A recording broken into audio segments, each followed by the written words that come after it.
आणि open AI म्हणजे Sam ऑल्टमनची company. पूर्वी इलॉन मस्क होता, त्यांची भांडण झाली, ते सेपरेट झाली वगैरे, आपल्याला माहिती आहे.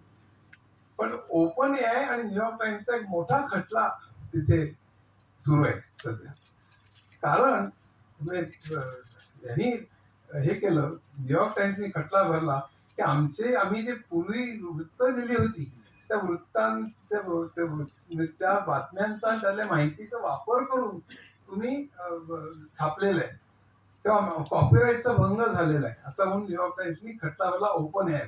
तुम्ही आम्हाला न विचारता आमच्या बातम्यातला, आमच्या मजकुराचा वापर करून तुम्ही काय काय छापलेलं आहे, काय पुस्तक असेल, बातम्या असतील, ते काय असेल, आणि त्यामुळे तुमच्या आमच्या कॉपीराईटचा तुम्ही भंग केलेला आहे.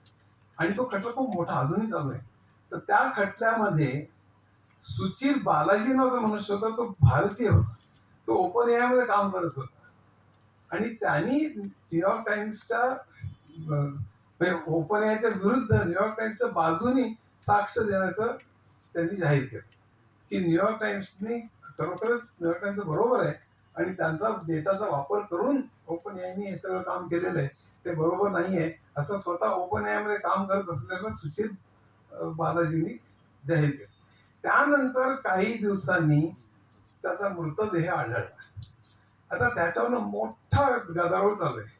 तो मग त्यावरती तो खून होता, त्याचे आई वडील म्हणतात तो खून होता, आत्महत्या नव्हती. त्याच्यावरती खूप मेजर सध्या डिबेट वगैरे चालू आहे. ते खरं काय होतंय आपल्याला काही माहिती नाही, त्यामुळे त्याच्यावरती कॉमेंट करणं हे काही आवड.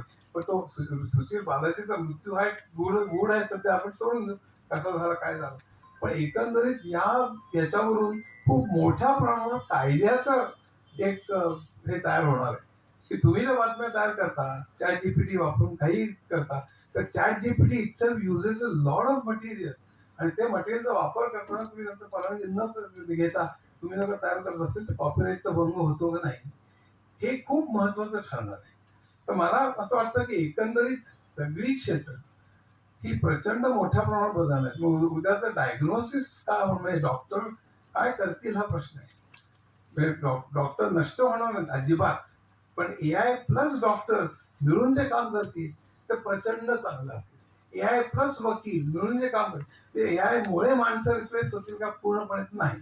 बराच प्रमाणात त्यांचा उपयोग, हे जे सगळे ते सॅम ऑल्टमन आणि ही जी सगळी मंडळी रोज इंटरव्ह्यू देत आहेत की त्यामुळे एआय मुळे सगळ्या माणसांचं काही गरज राहणार नाही, ते त्यांचं शेअर वाढवण्याकरता तो करत असतील. नवीन जॉब नक्की निर्माण होतील असं मला वाटतं. फक्त ते तेवढ्या प्रमाणात होतील की हा एक, आणि दुसरी गोष्ट त्याच्याकरता लागणारे स्किल्स, ज्यांचे जॉब जातील, मग त्यात सुतार असतील, प्लंबर्स असतील, ड्रायव्हर्स असतील, आधी कोडर्स असतील, कॉल सेंटरवाली मंडळी असतील, पासून शेकडो लोक असतील, त्या सगळ्या लोकांना ते नवीन जॉब करणं सोपं जाईल का, याची मला खूप शंका आहे. पण त्यांना अनलर्निंग आणि लर्निंग हे प्रचंड मोठ्या प्रमाणात करावं लागेल. हे पूर्वी मी सांगायचं याच्या अगोदर सुद्धा. आता तर एक सोशॉलॉजिस्ट त्यांनी सांगितलं की आपल्या करिअरमध्ये 4 किंवा 5 वेळेला आपल्याला अनलर्निंग आणि लर्निंग करावं लागेल. पूर्वी मी एक इंडस्ट्री 1.0 2.0 कित्येक दशकं जायची बघा. इंडस्ट्री 1.0 2.0 मध्ये कित्येक दशक होती, 2.0 3.0 कित्येक दशक होती. आज सुद्धा एटीएम झाले आणि टेलर क्लार्क जॉब गेले, कॅड कॅम आलं आणि ड्राफ्ट्समनचे जॉब गेले, वर्ड प्रोसेसर आणि डीटीपी आलं आणि टायपिस्ट जॉब आहे. पण ते जायला अनेक वर्ष लागली.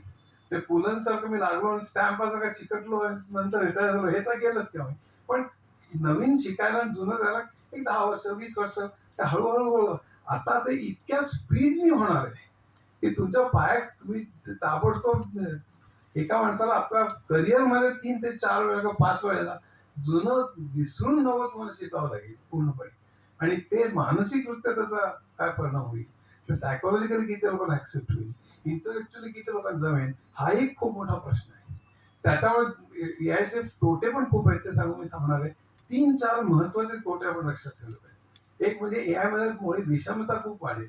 अमेरिकेतल्या एमआयटीतल्या 2 प्रोफेसरने अतिशय सुंदर पुस्तक लिहिले, पॉवर अँड प्रोग्रेस म्हणून. अप्रतिम, सगळ्यांनी वाचा.